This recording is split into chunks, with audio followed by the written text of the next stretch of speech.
এদেশের স্বাধীনতার স্থপতি বঙ্গবন্ধু শেখ মুজিবুর রহমান এই ঘুষের বিরুদ্ধে জেহাদ করেছিলেন, কিন্তু পারে নাই। এজন্য উনি আফসোস করে বলেছিলেন, কোন দেশ পায় সোনার খনি, কোন দেশ পায় তেলের খনি, আমি পেয়েছি চোরের খনি। 1973 সাল, স্বাধীনতার 2 বছর পরের ঘটনা। বাংলাদেশে প্রচন্ড শীত।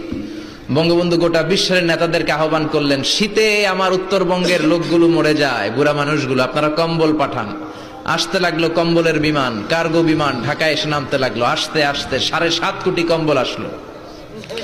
বঙ্গবন্ধু আফসোস করে বললেন, 7.5 কোটি বাঙালি, 7.5 কোটি কম্বল, আমার কম্বল কই? নিজেই কম্বল পায় নাই।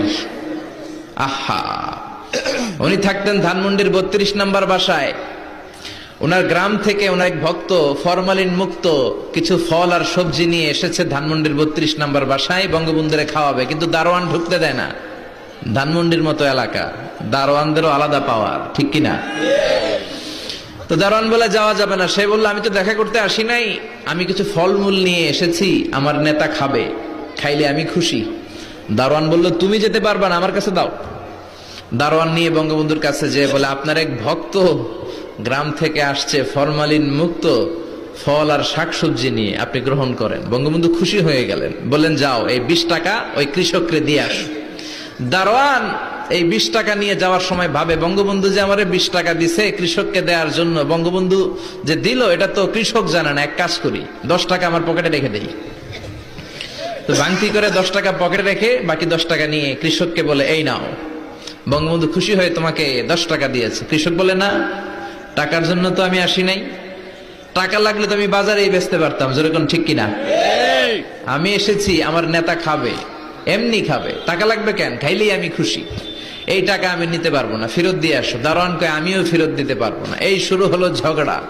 ঝগড়া দেখে বঙ্গবন্ধু 2 তলা থেকে নেমে আসলেন, এসে বললেন, কি হয়েছে? কৃষক বলে, আমার প্রিয় নেতা, আপনি ফল খাবেন এমনি, টাকা দিলেন কেন?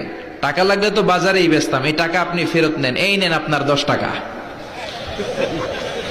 বঙ্গবন্ধু কয়, 10 টাকা? আমি তো দিছি 20 টাকা। কৃষক বলে, না, আমি পেয়েছি 10 টাকা।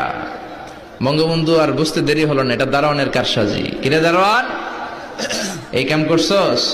দারোয়ানের মুখ দিয়ে কোনো কথা নাই। বঙ্গবন্ধু বুঝে ফেললেন আর আফসোস করে বললেন, যে দেশে 20 টাকার নোট 2 তলা থেকে 1 তলায় নামতে নামতে 10 টাকা হয়ে যায়, ওই দেশে আর কিছু থামানো গেলেও দুর্নীতির লাগাম ধরে টান দেয়া যাবে না। চিল্লা এখন, ঠিক কিনা?